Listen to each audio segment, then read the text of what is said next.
Hello there. Welcome to the Saroy channel wherever you are in the world. And so much love to each and every one of you. What a fantastic story this is. And questions are now arising in the story as to what happened to Jack, who went missing on the Appalachian Trail. His tent was found empty, no sign of him anywhere, and the police have assumed he's dead. So we're going to find out where the story takes us. I'm sure it's going to be a very interesting journey, but before we continue, don't forget to subscribe to the channel, click the notification bell and the thumbs up, and let's continue with part 3 of our story tonight. Tell me, Claudia, why did Jack want to go on this Appalachian Trail in the first place, especially so soon after his father's tragic demise? Perhaps he was trying to run away from his hurt. That's not uncommon, you know. Do you think that was what he might have been doing? I mean, his diary certainly highlighted the fact that he was in a bleak state of mind at the time. Maybe Jack was running away from his hurt. That's a good way to put it, Pastor Amish. I guess it was an escapism for him to go on this Appalachian adventure. And hand on heart, I certainly understood his need for some space. He's always been quite reticent about expressing his feelings, you know. So sometimes it's difficult to know what's going on in his head. I think losing his father got all too much for him. You know, he and his father were very close, very passionate about the outdoors, you know. Our family would regularly go on the most amazing camping adventures together. By all accounts, after Wes got diagnosed with cancer, those intrepid outdoor adventures of ours that we'd enjoyed so much came to an abrupt halt, I'm very sorry to say. Wes was far too weak to undertake any of those adventures anymore. After Wes died, Jack took me to one side and told me very discreetly that he needed some time to himself and wanted to go solo camping on the Appalachian Trail. He thought it would help him emotionally come to terms with his father's passing. So I actively encouraged him to go ahead and do what his heart was telling him to do. How did you feel about that, Claudia? About Jack going on the Appalachian Trail so soon after your husband's death? I can't imagine that was easy for you. Wes dies, you're in a rock-bottom place emotionally in your life, and your son Jack saunters off into the wilderness, leaving you to deal with your grief alone. That must have been tough on you. You must have felt rather abandoned and lonely, as the only one who could relate to your grief was your son. And he wasn't exactly there for you when he up and left in the way he did. Some might say that was an insensitive, unkind thing for him to do.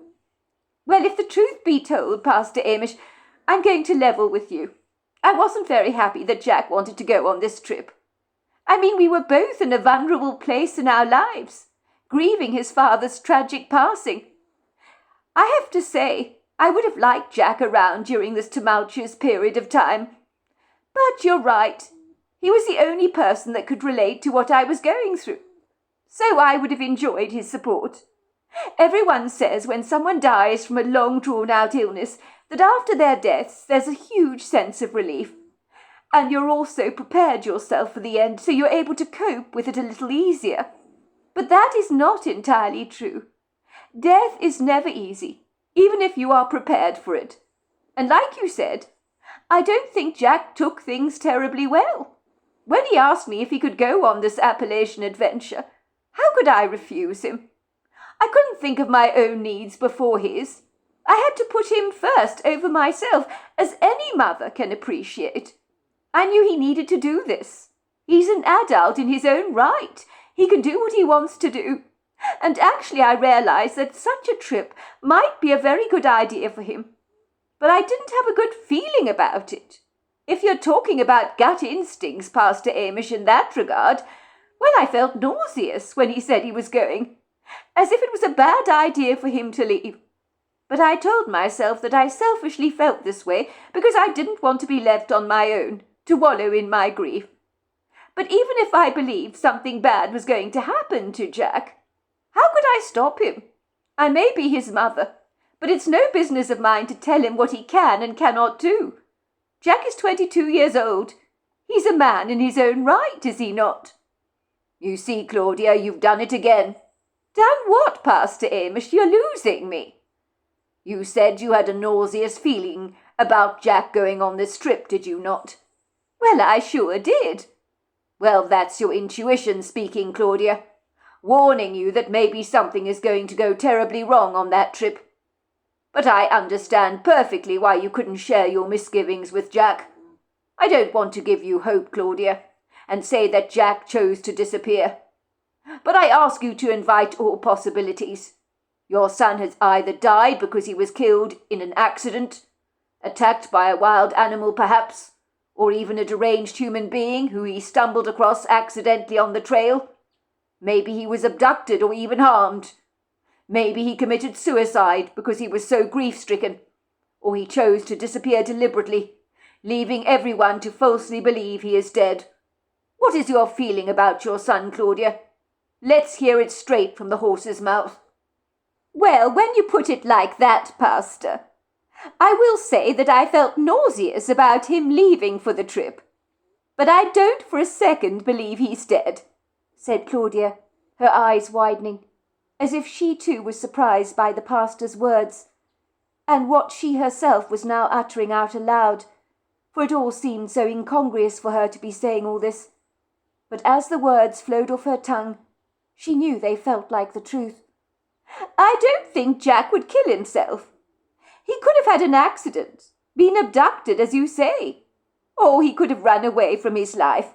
But dead, I cannot see it, not even in my wildest imagination. I just don't believe he's dead.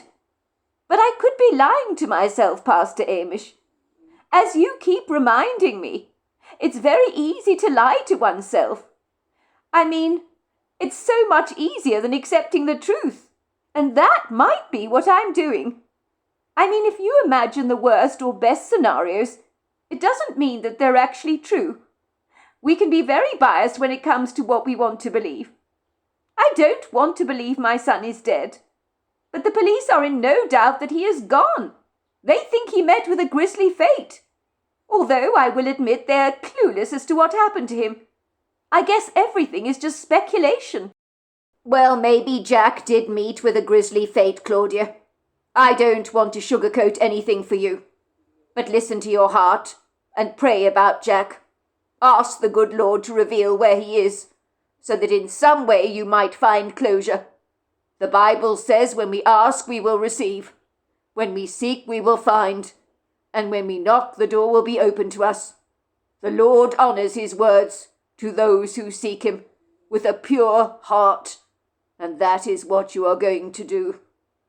So you're going to get my hopes up, Pastor Amish, that my son Jack might be alive, and then dashed again like pieces of broken pottery, with a very real possibility that he is indeed dead. All I want for you, Claudia, is to find peace, and hopefully if Jack is alive, you will find him too. I'm an ordinary man, Claudia. I wish I was God, Claudia, but I'm not. I'm just saying your gut instincts are extremely powerful, so listen to them. But also ask the good Lord to be your guide. It is only God that can give you the answers you seek. When Claudia Hannon had left the pastor's office, she was feeling somewhat bemused. If this was supposed to have been a counselling session, it had all been rather peculiar, unconventional to say the least, and exceedingly unorthodox. She had thought that Pastor Amish would be reassuring her during her therapy session with him, and telling her that everything would be all right. And although he'd said those things, he'd asked her a question that had seriously ruffled her feathers, shaking her to the core, but in a good way, of course, as his words had offered Claudia a smidgen of hope. Do you think your son is alive? And if she could answer that question from a deep-down gut level, she really did think he most certainly was. Why she felt this way she wasn't entirely sure, but mothers had instincts about their children, did they not? And if Jack was deceased, she was sure she would sense his spirit, or something, but she did not. She remembered her adopted grandmother telling her once that when her grandfather had died in hospital, when she was on her way to the hospital to visit him during visiting hours, while driving her Ford Fiesta, before she even arrived at the hospital parking lot, she had sensed his presence in her car with him, She had heard him say to her, "I'm really free now. I can fly like a bird. Don't worry about me any more." So when she arrived at the hospital, and the doctor had ushered her into a private consulting room to deliver the sad news to her, she had surprised him by saying, "He's dead, isn't he?" "That's right, ma'am, he is. He passed away 5 minutes ago." "I know," her grandmother had said. "He visited me in the car on the way here. His spirit, I mean. I think he was trying to say goodbye to me before he crossed over to the other side." The more that Claudia thought about this, the more convinced she was that her son was still alive. All her friends and people from church, and even the police themselves, had looked at her with sorrowful expressions on their faces. Many had expressed their extreme condolences of her loss. Some people, who had seen her locally in town, had avoided her and deliberately pretended not to see her, because they were too uncomfortable to say anything to her, as people are inclined to feel awkward about what to say to someone after a tragedy. By all accounts, the people giving her hope, or rather the person giving her hope, had been no other than Pastor Amish McGregor himself. She had always rather taken to the unassuming man, with his easy-going nature, but there was a depth to him that she hadn't seen before. But this counselling session had uplifted her spirits immeasurably, because she knew she had to do something about investigating Jack's curious disappearance. So she decided she would go hiking the Appalachian Trail herself, following exactly the same route her son had taken. She knew she didn't want to go alone. She was reasonably fit, as throughout her husband's illness she had made a conscious effort to go to the gym every single day, as a matter of routine, even though sometimes she'd had to push herself to do so, for she hated the gym, but she knew she needed to keep strong for her husband's sake. For what good would she be to him if she also became ill? She had run on the treadmill for at least 45 minutes, and the daily physical exertion had enabled her to cope with the stresses of caring for her husband, even though he had been taken to a hospice towards the ends of his illness. So a lot of the nursing was thankfully taken out of her hands, and so when she visited him, she could enjoy quality time with him. She still continued to work at the time. She knew a man at work who always enjoyed going on hiking trails, and wondered if this man would be interested in accompanying her on this trip up the Appalachian Trail. It would be rather bold and presumptuous of her to approach him, for she didn't know the man in question terribly well. She had taken a leave of absence from work due to her husband's death, and was only due to return to work in a few weeks' time. But she decided to give this man a call. His name was Arthur Freeman. He was about 5 years her junior. She had seen him from time to time at office parties, but she only knew him well enough to say, "How are you doing?" But she had learnt that he enjoyed the great outdoors, and had regularly gone on the Appalachian Trail. There was no doubt he would be surprised to hear from her, and wonder why someone who worked in a completely different sector in their company was giving him a random call like this. But she needed to do this, so before she could change her mind, she dialed through to his office and asked to speak to Arthur Freeman. "Hello," came Arthur's crisp voice. "Arthur speaking. How can I help you?" "Arthur, it's me. It's Claudia Hannon. I work in the admin section at work. We don't really know each other. I mean, we don't cross each other's paths all that much, apart from at social events and parties. But I'm the one that wears my dark hair in a bob, you could say. And I often wear the colour red." "Oh, I know who you are. Is it really you, Claudia?" asked Arthur in surprise. "Are you sure it's me you need to speak to?" "Oh, absolutely." For a moment there was an uncomfortable silence on the call, and then Arthur finally said, "I'm really sorry, Claudia, about your husband's passing from his long illness. It can't have been easy for you. I also heard the dreadful, rather disquieting news about your son disappearing on the Appalachian Trail. I'm very sorry. I really am." "Well, that's actually why I'm phoning you, Arthur. I was wondering if I could ask you a very big favour. Please feel free to say no to me. I appreciate that you hardly know me at all, so you aren't obliged in helping me in any way. I just thought I would ask. There's no harm in asking, is there?" "Ask away," came Arthur's voice. "What can I do for you, Claudia?" "I'm told you've been on the Appalachian Trail many times. I understand you're very experienced in that regard. It's common knowledge around the offices that you're very accomplished as an outdoor enthusiast, with a lot of experience behind your belt, which is certainly invaluable to someone like me. Yes, I suppose I'm reasonably skilled. I have been on the Appalachian Trail a few times. Why are you asking me this, Claudia? Well, you know my son, Jack. He went missing on the Appalachian Trail, and I need some closure. I really do. I'd like to retrace his steps, follow the route he took, along with camping at the place where his camp was found abandoned. But I don't want to go on this journey alone, because frankly, I'm very intimidated on taking that trip without someone who knows what they're doing to give me support. I know it's a huge ask, but would you consider accompanying me on this adventure? I would need to go in a couple of days' time, as soon as possible, actually. You want me to come with you on the Appalachian Trail, to retrace your son's footsteps? Is that what you want me to do, Claudia? Came Arthur's somewhat bewildered voice. Well, that's right.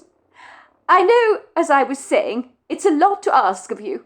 But if you could consider coming with me, I'd be enormously grateful. I really would. Your expertise would be invaluable, and I would appreciate the company.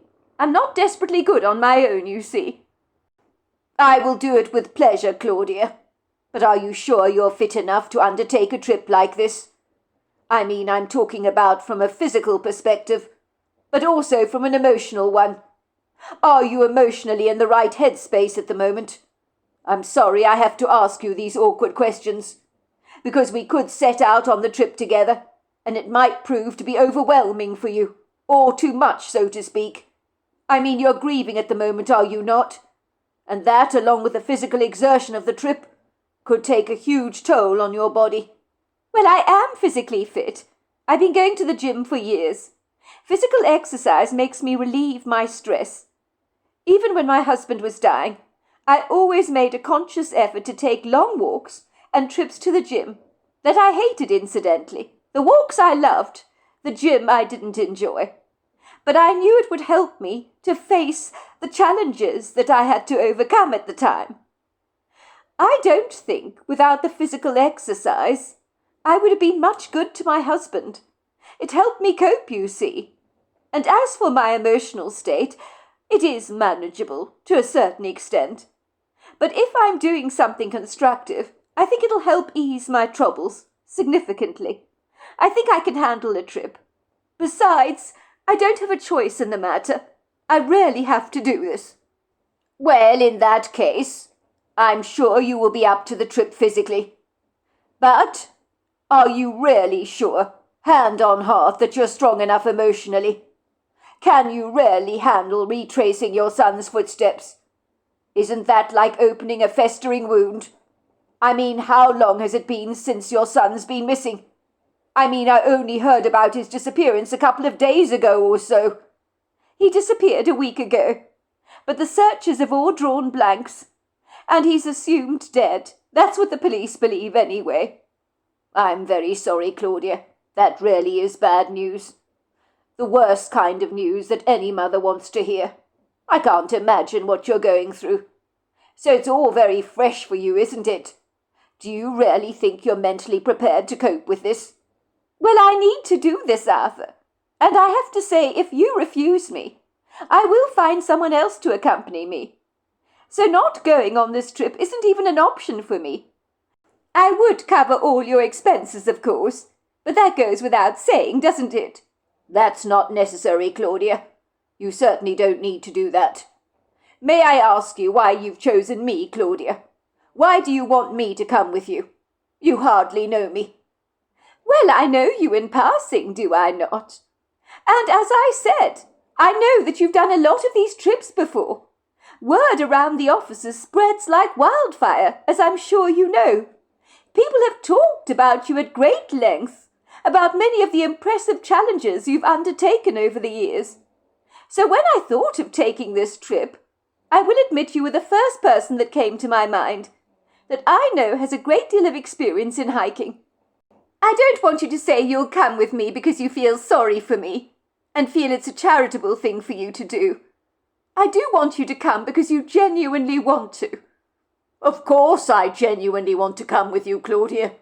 I'm not going to look a gift horse in the mouth, am I? I usually go on my trips alone, although sometimes I'm fortunate to have my brother Jordan coming with me. But I do prefer company on my adventures, so I would certainly enjoy coming with you, and I mean that sincerely. I would consider it a privilege to assist you on this trek. I will have to get the time off work, of course, but that shouldn't be a problem. I am actually owed some leave." After Claudia Hannon's phone call, Arthur Freeman sat there in his office, looking completely bemused. Claudia, of all people, had given him a call and asked him to join him on an Appalachian adventure. It didn't get better than this. Although the manner in which she had asked him to join her on this trip was deeply personal to her, and very tragic to say the least. Arthur was certain that Claudia needed to investigate what had happened to her son. She obviously felt retracing the route he'd taken on the Appalachian Trail might help her in some way, gain some kind of closure and acceptance of what might have happened to her son. Arthur Freeman didn't even know that Claudia Hannon had even noticed him before. When he'd joined the company 7 years prior, he'd always secretly nursed a crush on Claudia, but had sadly learned that the woman he really liked happened to be married to a very decent man called Wes Hannon. He did, of course, learn that 3 weeks ago that her husband Wes had died of pancreatic cancer, and now, about 3 days ago, he'd heard the horrifying news that Claudia Hannon's 22-year-old son Jack had simply vanished on the Appalachian Trail and was assumed dead. Arthur had been heartbroken for Claudia, wondering how that poor woman had been subject to so much grief. It really wasn't remotely fair that such terrible things had happened to such a beautiful woman. He had been stunned to realize that Claudia was seeking him out to go with her on the Appalachian Trail, and this was an opportunity to get to know the woman he had admired from a distance a whole lot better. Arthur Freeman had tragically lost his wife to breast cancer about 8 years prior, so he knew something about what it felt to lose someone you loved to such a devastating disease. After his wife Rosie had died, he'd sworn to himself that he'd never marry again, as the pain of losing his beloved Rosie had been raw and exceedingly gutting. He didn't want to go through such pain again. It was after Rosie's death that he had begun to embrace the great outdoors as a way of healing from his broken heart. He had hiked all over North America, from Alaska to the Pacific Northwest, and the more challenging the trip, the better Arthur had enjoyed it. He had loved hiking and the physical exertion it entailed, for it seemed to bring him the peace he so badly craved. He didn't want to become one of those people that turned to drink or drugs in order to soothe away his troubles. These days he'd earned quite a reputation for himself as an outdoor enthusiast, so everyone knew in the offices that if anyone was willing to undertake a physical challenge, it would be Arthur Freeman. "Who was that on the phone, Arthur?" asked his friend Duncan. "You look as if someone's thrown an ice pick at your face. You've gone decidedly white. Oh, goodness gracious, someone hasn't died, have they?" "No, it's not that, Duncan. But yes, you could say I'm in a great deal of shock." Duncan was Arthur's closest friend, and he had shared with him over the years that the only woman he had looked at since Rosie's death was Claudia Hannon. And Duncan had chuckled and said, "Tough titty, bro. She's already taken, and besides, you're never going to get to know her if she works in admin. The admin people stick together like superglue, don't they? They make very little effort to get to know the other people in the company. They're a little stuck up, don't you think?" "You're in shock. What happened?" asked Duncan, looking curious. "That was Claudia Hannon on the phone," Arthur explained. "I can't believe she actually phoned me. I wasn't expecting that." "What? Claudia Hannon phoned you? The Claudia Hannon?" asked Duncan, looking baffled. "But why would she do that? She doesn't even know you, Arthur. And I mean, that poor woman must be in a very dark place at the moment. You do know her husband died of pancreatic cancer about 3 weeks ago. And now her son vanished a week ago, into thin air, I believe, while camping out on the Appalachian Trail. The young man is only about 22. He's assumed dead. It's a tragedy, that's what I say. So why would the woman phone you? I can't imagine she's in a good headspace right now.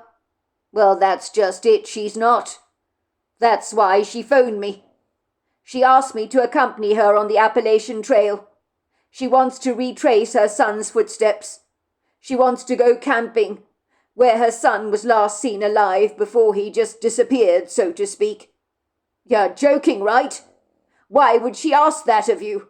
Asked Duncan, looking more and more bemused. My guess she knew I'd been on the Appalachian Trail a few times, and that I'm experienced when it comes to outdoor excursions. News travels fast around these offices, I suppose. So I take it you said yes. Of course I said yes. How could I refuse the woman? But are you sure you want to do this, Arthur? Is it even a good idea? I know Claudia Hannon is lovely, but she's likely to be an emotional mess right now. The trip might be a nightmare for the both of you, especially for you having to hang around someone who's grieving. It's not going to be pleasant, let me assure you. It's all the more reason why I should accompany her. Don't worry. I may have had a crush on her for many years, but I'm hardly going to do anything about it. I'm not completely deranged, you know. The woman is grieving. She needs space and time to heal from her bereavement. But she sounded so resolutely determined to go on this trip. And if I don't accompany her, she'll find someone else to go with her. And I need to know she'll be safe, and she will in my charge. So I have to go with her to ensure her well-being, don't I? I would never forgive myself if something untoward were to happen to her. I get why you feel protective towards the woman you've always had a crush on, said Arthur.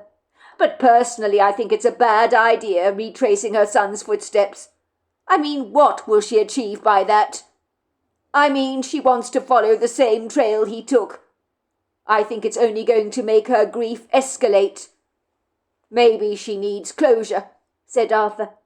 Perhaps going on the Appalachian Trail will help her feel closer to her son. We all deal with grief in our own unique ways, do we not? And if going on this trip helps her, then who am I to judge her for this? I fail to see what good this will do, said Duncan sceptically. I think it's a train smash waiting to happen. I really do. I mean, the Appalachian Trail is a challenge to start with. And even if you're physically fit, if you're emotionally impaired, it's not a good idea to embark upon such a journey. I wouldn't do it myself, and I'm emotionally intact, so to speak. It's funny you should say that, Duncan, because you may be emotionally intact, and I'll agree with you on that. But physically fit you most certainly are not. When did you last do any exercise, bro? Beyond sitting at your desk behind the computer, drinking copious amounts of coffee to keep you awake, and raiding the cookie jar. Are you having a dig at me, Arthur? Is that what this is about? Of course I'm not. But it wouldn't hurt you, Duncan, to get some light exercise once in a while. If you must know, the best thing I ever did after Rosie's death was embarking upon some adventurous hiking trails. I missed her so dreadfully, and felt so alone in the world. I was falling apart at the seams.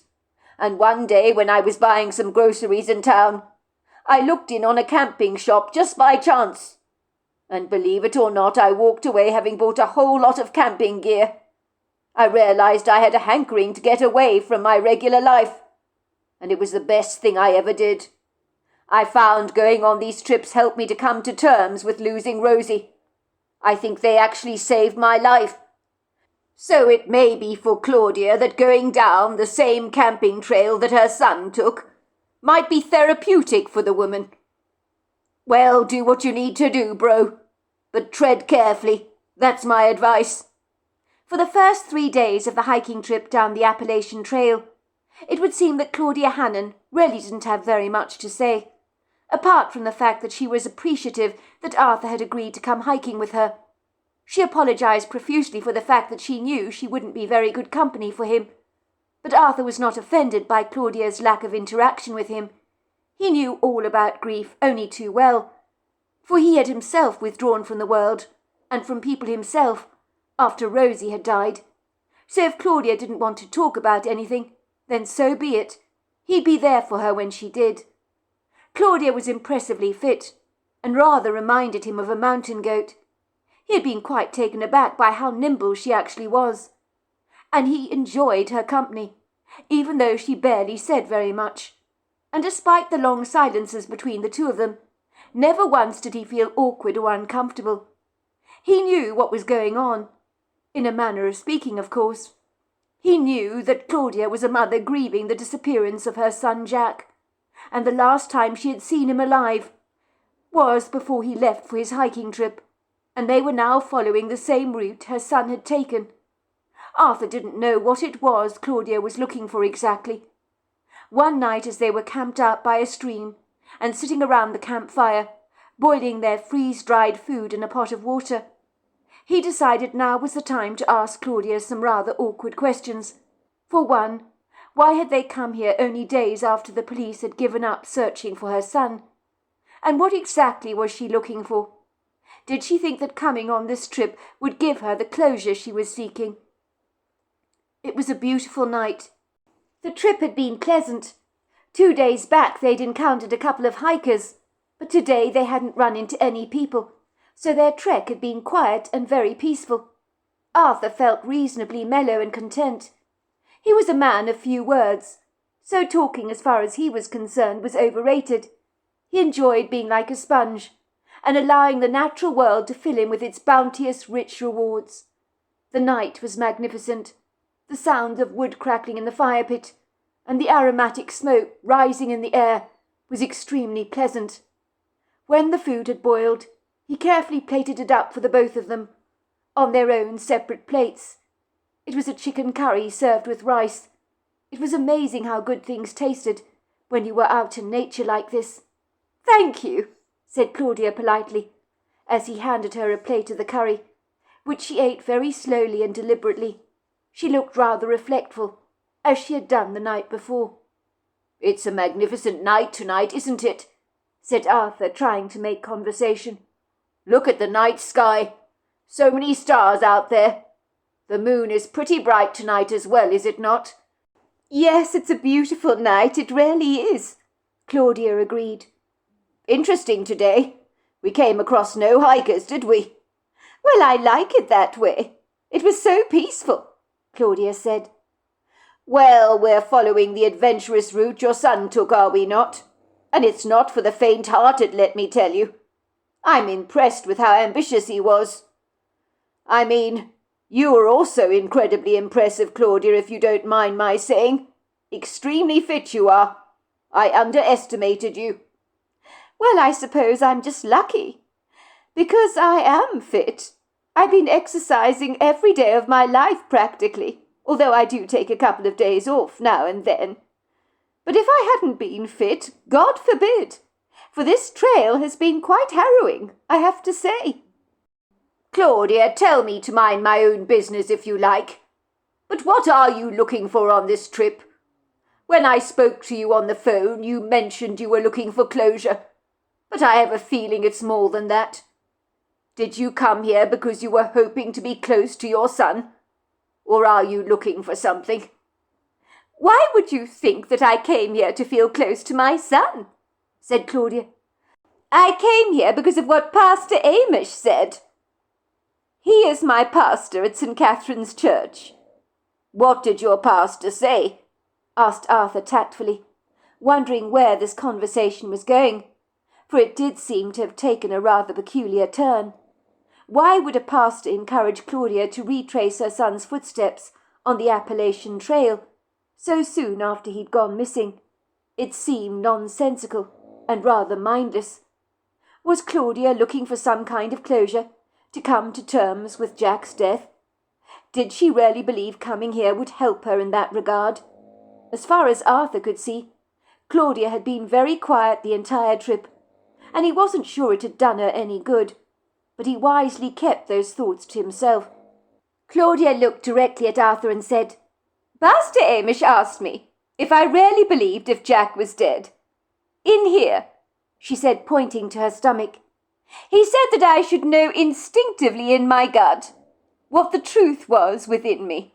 I did a lot of soul-searching on this, and I realized the pastor was absolutely right, and that Jack simply cannot be dead. There is no way he is. In my gut, I know he's alive. I mean, honestly, if he was dead, I know I would feel his spirit around me, and I don't. So I guess I'm looking for him. What I'm searching for, I'm not entirely sure. But maybe I won't even find it here. There's a distinct possibility that my son might have run away, staged his own disappearance, so people assume he's dead. According to Pastor Amish, it's not uncommon for people to stage their deaths in Japan, and to deliberately disappear. Although I don't believe for a second that Jack has done that. But I can't dismiss the possibility that he may well have found his father's passing just all too much for him to bear." "You're kidding, right?" asked Arthur, looking directly at Claudia, who looked so desperately vulnerable in her grief. He could feel her agonizing pain in losing her son. It was so tangible to him. He felt angry with the so-called pastor for giving Claudia what he considered to be false hope. It made the man a monster in his opinion. Of course Claudia's son Jack was dead. There was no doubt about it in his mind at all. As to what had happened to him was an enigmatic mystery, of course it was. But every year people all over North America disappeared, and were never found again.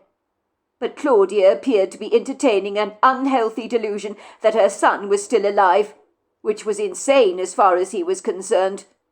The last thing he wanted to do was discourage a woman with a broken heart and destroy her hope. But allowing her to believe something that wasn't true was almost equally as cruel. So there we are. That is the end of part 3. Part 4 is tomorrow night, and I look forward to you joining me then. Until next time, goodbye and good night.